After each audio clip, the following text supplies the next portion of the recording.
All right, everybody, on today's episode of Let's Try This, we're going to be replacing the driver's side front sway bar link on this 2007 Chevy Tahoe. I've had this Tahoe for many years. This sway bar link's actually been bad for a while now. I kind of waited till it warmed up a little bit outside to do this because I don't have a shop as a mechanic anymore. I was a mechanic about 25 years ago.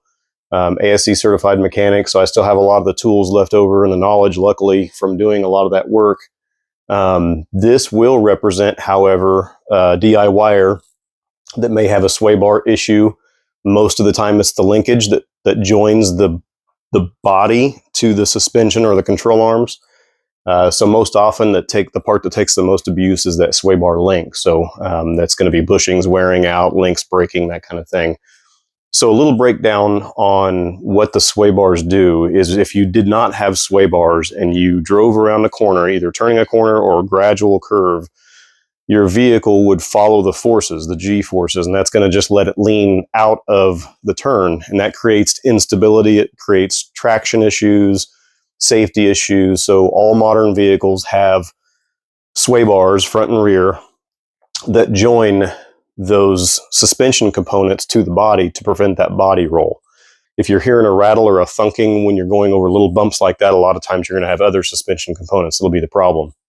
However, when you're transitioning from one level to another level or a different angle of roadway, that's when those sway bars are really trying to fight that independent axle movement on each axle. So if you have a problem, that's when you're going to hear the noise.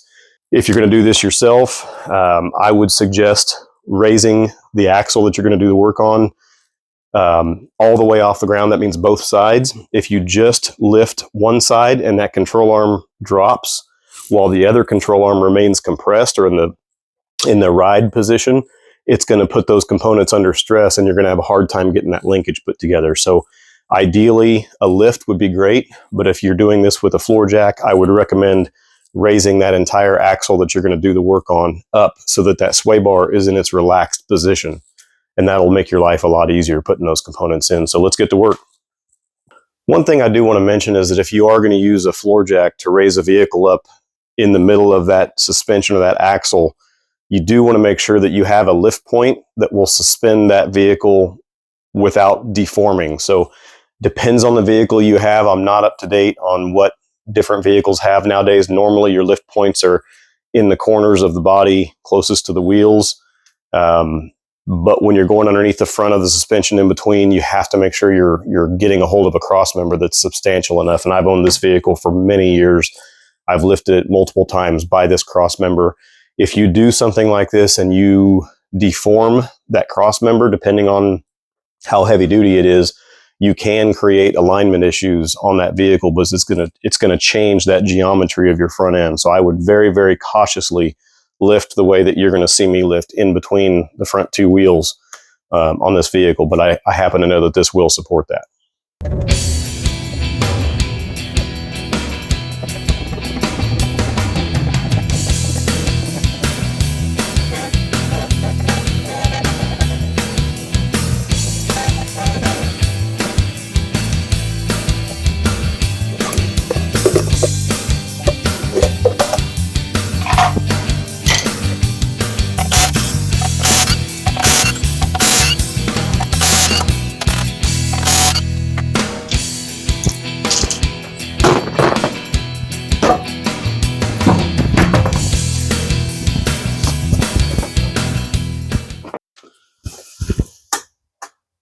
Here you get a better look at that worn out sway bar link. We're going to fix that.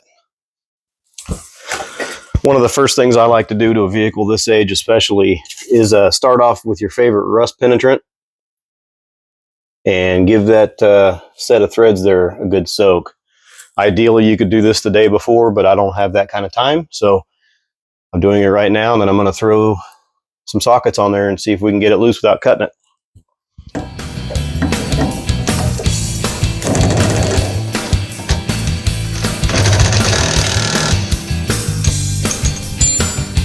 That's one way to get it out.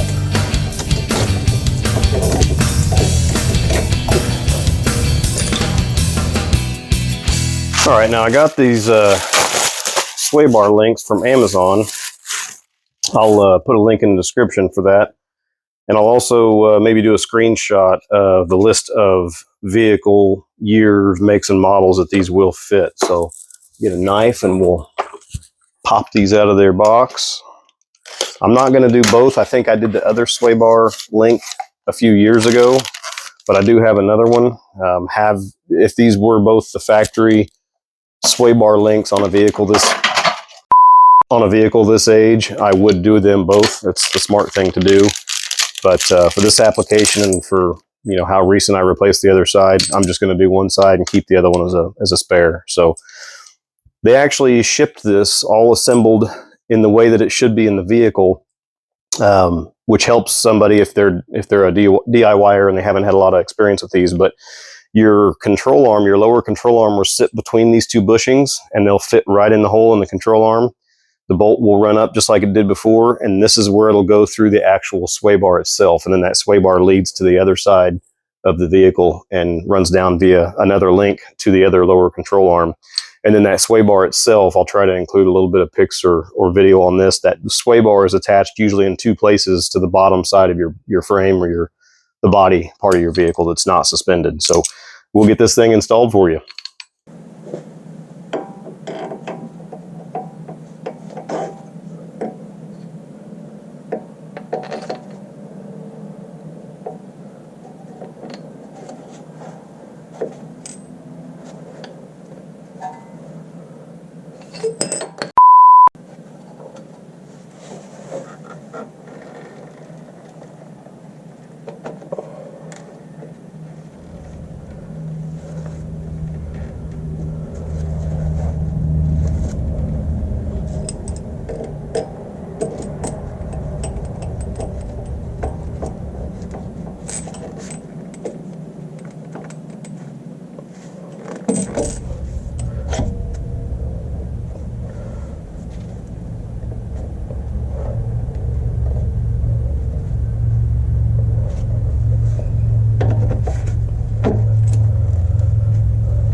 Well, there you have it.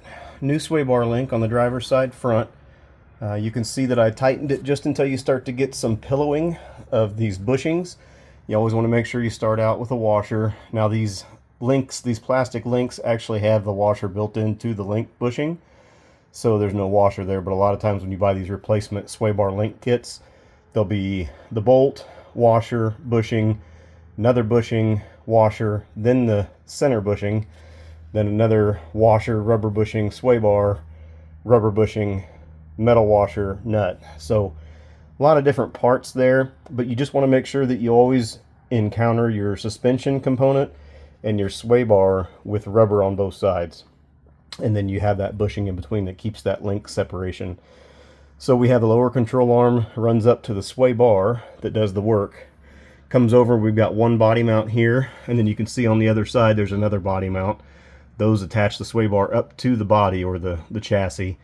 And then over on that side there's going to be a mirror image of this link here on the other side. So again, if you have that noise when you're going over uneven surfaces and those wheels are trying to suspend at different rates and different heights, that's when you're going to put these components under the most stress. So if that's when you're hearing your sound, most likely you're going to have a sway bar issue, whether it's the bar itself. Most likely it's going to be the links because they take a lot of abuse.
All right, that does it. I appreciate you guys tuning in today. As always, give me a like if you feel like it. I'd surely appreciate a subscribe, and we'll see what the next project is.